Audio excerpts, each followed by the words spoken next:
Namaste.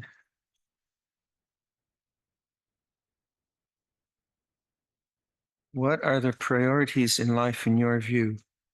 Could you list the top three? Guess what three? I love you. I've always loved you. But I would make it, I would give four. The fourth one is coffee. That's, I don't know what, top priority for me is the end of suffering. And if I get that right, then I can see that generosity is the end of suffering. Sila is the end of suffering. Humor, humor is the end of suffering. Coffee is the beginning of suffering. Or whatever. Because if you don't resolve the inner conflicts, everything seems really quite so what. But also, I think once you've started to meditate, and once you've kind of opened the doors to Dhamma, if you don't honor that, you feel like your life is you're like it, what is it? It's a feeling like you're not like you're cheating, but you're not really doing what you know you should be doing. It's not a good feeling because like someone who doesn't open to Dhamma, they don't really care. And they just get on with whatever way they live their lives. And if they're deluded, they're deluded. If they're not, they're not. But there's something about the barami we have of opening. And what is it? It's taking responsibility for your inner world. You realize that it's no one's fault. There's no blame, but there is a path. There's a way to work. There was a way to do this. So you have that. That's part of the insight of I think an authentic Buddhist practice rather than a cultural Buddhist practice. It's something really authentic, which is the insight for any truly spiritual being, even if they've never met Buddhism. That sense of inner responsibility. Also, the sense of, for me, I call it otherness. That deep peace of consciousness which we sometimes touch or we see in others. And once you sort of tasted that, there's no way you can rest. You must, there's something impels you to look at that and understand that. If you don't, then you tend to have to be distracted, I guess. And then the distractions become less meaningful and maybe more exaggerated. Especially like if you have no inner world and your life is becoming, you're not, people aren't facing their fears and angers, then sometimes the distractions are like alcohol or promiscuity, or those are the extremes of that kind of a life. Whereas if you really honor the teaching, then you start to be serious. Like I know I joke a lot, but we're pretty serious people. To do this takes a serious commitment. It's how many people have the quam oton to do this, have the fortitude, have the even interest. I think I don't know about you, but probably most of your non-Dharma friends will think, why would he do this for 10 days? You could go to skiing in Switzerland and do something really important, or shopping in Japan. But all of us know, at least except for me, that shopping in Japan is not all that satisfying. You get something and it's a nice, it's sanook, and you eat some sushi or whatever you do, but then you're back again. Whereas if you really work on your heart and your mind, then having fun things is fine. It's because it's not the only meaning you have in life. So in terms of Buddhist doctrine, Sila Samadhi Panya, top three, you could say that, and a good moral life, a life of service and generosity and giving, and a life of mental composure. Samadhi doesn't necessarily mean high states of samadhi. It means a mind which has a stable platform for investigation of the way things are, for panya to function. If you don't have that, you're scattered all over the place. You're just jumping around. So that's good enough. Sila Samadhi Panya. And I mean, Buddhism's great on lists. So we could do the 10 paramitas. We could do how many Pakyadhammas do we have? The 27 Pakyadhammas. And so you can go lists and lists and lists and lists. In terms of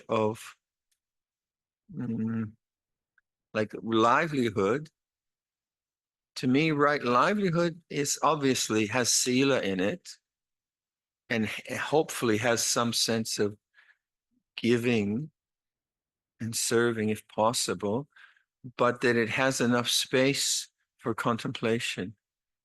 So a livelihood which is so busy and so stressed that you're starting to get burned out is definitely the wrong livelihood. Because if you get burned out with the pressures and stresses of livelihood, of the business world or whatever, then your mind takes a long time to recover. Those kind of burnout situations, they're very hard on the mind. So it's not so much. And what is it? So what is the space of contemplation? Well, that at the end of the day, you can reflect on what happened and next day be a bit better at it. Not just your job, more your inner world. And that if you're having problem with a manager or an employee or whatever, that you can use that for your Dhamma practice. Those kinds of things. So then the work situation becomes a vehicle, so that you don't have to just come to a retreat to recover from from 10 months of stressed out work. Oh God. And then your mind just melts for 10 days. Oh, that was nice. Back into the war zone again. I mean, it's good to do. This is a great thing to do, retreat, but you want to get enough mindfulness ongoing so that the arising of dukkha, classically, its cause, and how the ego comes up, how the habits manifest, that you can begin to see them.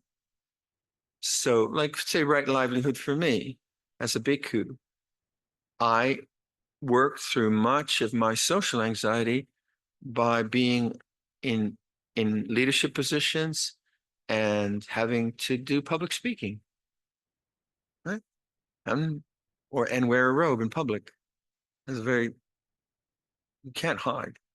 I talk about that oftentimes when I go in the airports. Not now, I love it, but I love it. It's okay. But I used to feel so self-conscious. So you wouldn't believe how, oh, please don't look at me. And everyone's looking at you. So, but well, it wasn't really stressful, but that dukkha situation was doable for me.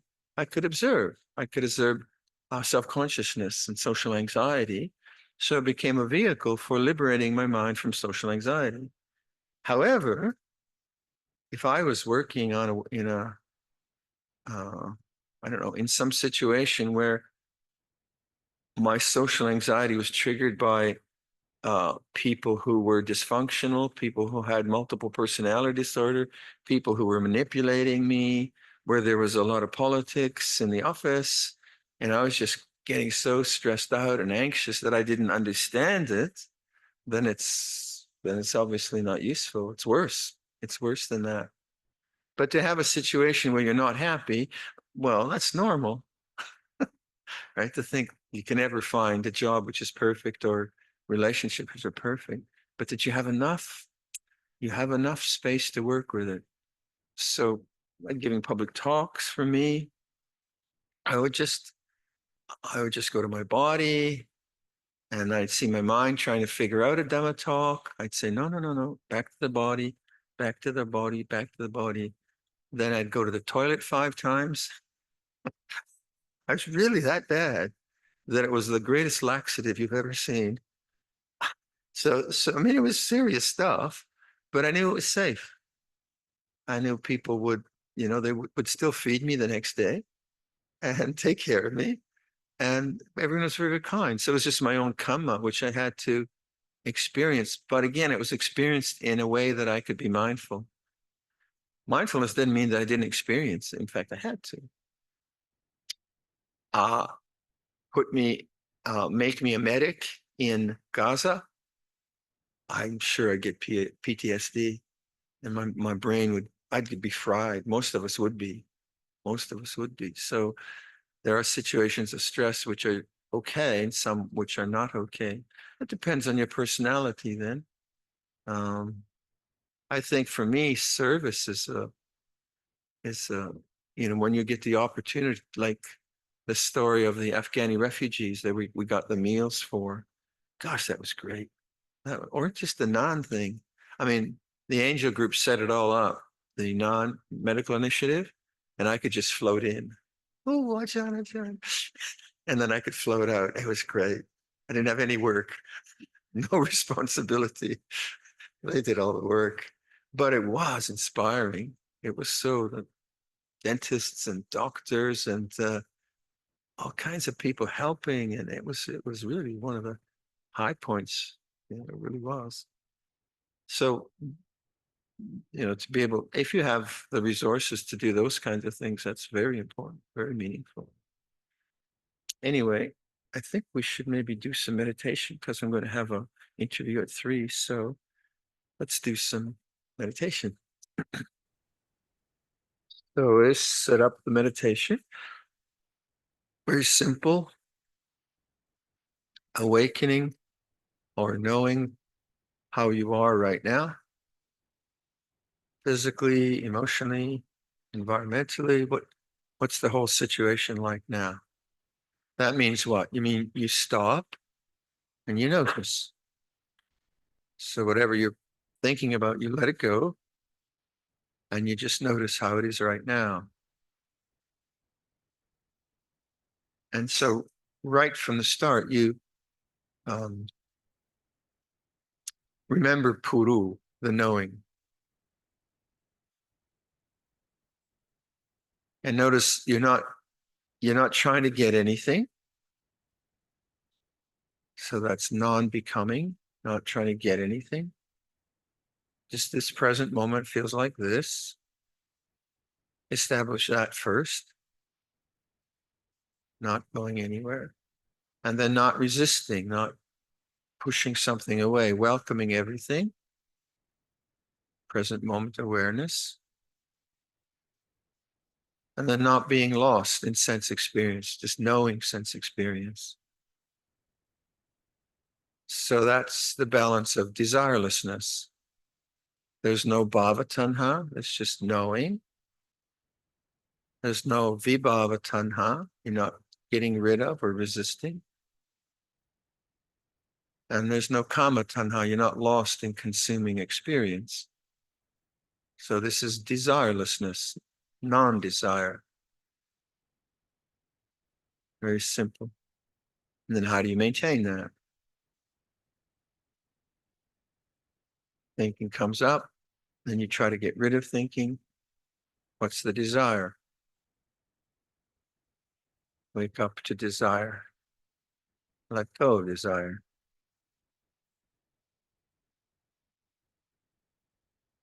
Okay, let's practice silently.